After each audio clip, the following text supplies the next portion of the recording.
হয়। আর ঈদের দিনটা তো আর সারাদিন ঘুমায় পার করা যায় না। এখন বলবেন যে ঈদের দিনও ঘুমাইছিল? হ্যাঁ, ঘুমাইছিলাম ২ ঘন্টার মতো। কারণ জানেনই যে চাঁদ রাতের দিন এতটা ঘুমানো যায় না। কথা বলতে বলতে আমরা চলে আসছি রেল লাইন। আর এই জায়গায় এখন মানুষজন কম। কিন্তু বিকাল টাইমে প্রচুর মানুষজন হয়েছিল এই জায়গায়। আমি অটোতে উল্টো সাইডে বসছিলাম, আর যার কারণে ভিডিওটা একটু অন্যরকম হয়েছে।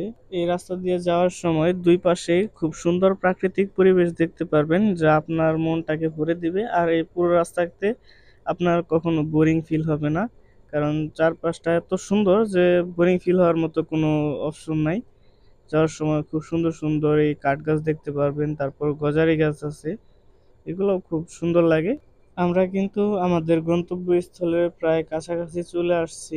আমরা যে জায়গাটাতে যাচ্ছি এটা মৌচাক চা বাগান নামে একটু বেশি পরিচিত। চারপাশের মনোমুগ্ধকর পরিবেশ দেখতে দেখতে আমরা চলে আসলাম আমাদের